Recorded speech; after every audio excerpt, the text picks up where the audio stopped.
I'm Kim McIntosh and I teach biology at Shadow Mountain High School. And this lecture is on the topic of the chemistry of life. So we're going to start with atoms because all matter is made of atoms. An atom is the smallest unit of matter. The nucleus of an atom is made of neutrons and they don't have any charge at all. And there's protons in that nucleus as well, and the protons have a positive charge. And then the negatively charged electrons, they surround the nucleus. Elements are made of atoms that have the same number of protons. So if you've seen this periodic table of the elements before, you'll notice that it goes in order. It starts with hydrogen. Hydrogen has 1 proton. The next element on the chart is helium. Helium has 2 protons, and so on and so forth throughout the entire chart. And chemical bonds form between groups of atoms because atoms become stable when their valence shell is full. Now, what that means is that very outer shell, if it is full of electrons, then the atom is happier. But if it's not full, let's say, a full shell usually has 8. Well, if it only has 7, it's not a very happy atom. So it's looking to fill that outer shell. So covalent bonds form when atoms share valence electrons. So they're not transferring that electron from one to another, but they're sharing it. Both molecules are holding on to that electron, and that's held by a covalent bond. And these are always between nonmetals. So like hydrogen and oxygen, they're both nonmetals, and they form a covalent bond. Ionic bonding is, that's the attractive force between those oppositely charged ions. So ionic bonding is usually between a nonmetal and a metal, and there's an opposite charge on each of these atoms, and so they're attracted to each other, kind of like what you see with a magnet. And so those atoms, they'll gain or lose electrons to a different atom in order to form that bond. So if you look down here at the bottom, you see this sodium chloride. Well, sodium has 1 extra electron, okay? And so it has an outer shell with 1 electron in it. Chlorine, however, its outer shell isn't full. And so chlorine's very happy to borrow that electron from sodium, and that bonds them together and forms sodium chloride. There's also something called polarity. So covalently bonded molecules, they have opposite charges at either end of the molecule. So we see this with water. On one side of the water molecule, it might have a positive charge, and on the other side of that molecule, there would be a negative charge. And those charges are weak, but they're there, and so they attract other charges. And this also helps with solubility. Because it attracts that charge, things are soluble in water.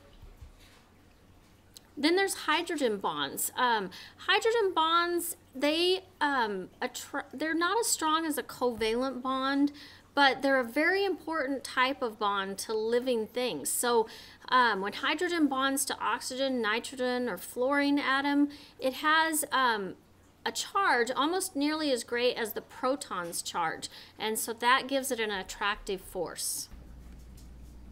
We're going to move right along now and talk about the chemistry of water and solutions. As you can imagine, water is very important to life. So some of the properties of water that make it so important to living things is that are because of the hydrogen bonding that is in water. So because of the hydrogen bonds, the ice floats. The hydrogen bonds, they lock the molecules into those crystalline structures that have empty spaces, and that empty space is full of air, and so ice floats. Water also absorbs and then maintains heat.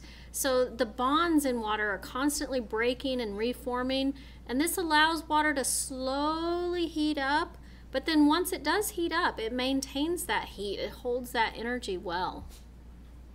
Cohesion is a really important property of water. This means that water molecules tend to stick together, and that's because of their polarity. So like when we talked about how one side of the water molecule has a slight positive charge and the other side has a slight negative charge, well, all of the molecules have that, and so the negative charge of one molecule is attracted to the positive charge of another molecule, and water molecules are really good at sticking together. Adhesion is another extremely important property of water, and it's so important because water molecules will stick to other substances, and we see this in capillary action. So if you look at this little diagram right here, you'll notice that this big straw put into water, well, the water doesn't rise up as much in here. So you could think of this as putting a big tube into a glass of water. The water would rise up some, but not all the way up. This one would be more like a McDonald's straw. You know how McDonald's straws are nice and big and thick? Well, the liquid moves up through the straw because the molecules are sticking to the side of the straw, and that the differences in pressure, they help with that. Now this one, see how thin this one is, and notice how far this travels up that tube? Well, that's because of adhesion, and also because the tube is thinner, so water will travel up through here. When we talk about plants later on, you'll see that this is an extremely important property of water. All right, let's move on to solutions. A solution is any liquid where there's some ions or molecules and they're evenly distributed throughout the entire substance. So these are dissolved substances, and dissolved substances, they can move more easily within and between cells. And water dissolves ionic and polar substances. So ionic and polar substances, think like salt or sugar. We know that these dissolve easily, and that's because because of the ionic bonds in there and the polarity.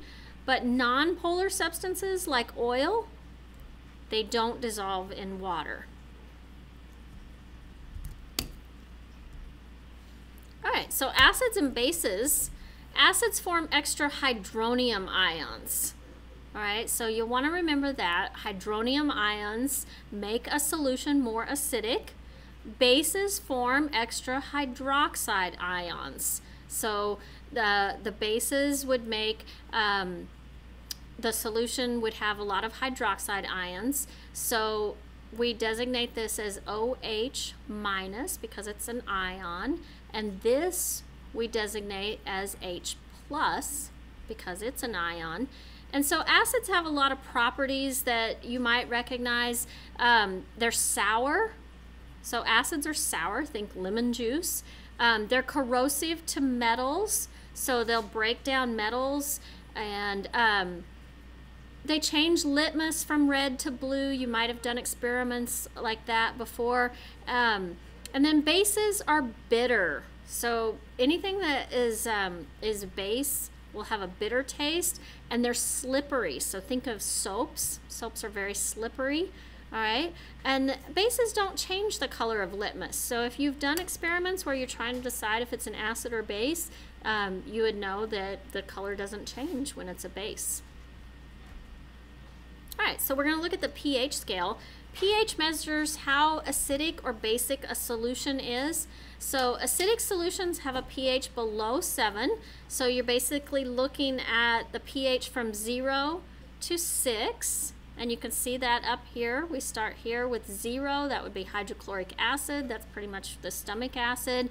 Moving up a little bit farther, you have a lemon. You go up further, and a banana, which we don't think of as sour. So we're getting very close to neutral here, which is where water is. Water has a pH of 7, so it's neutral.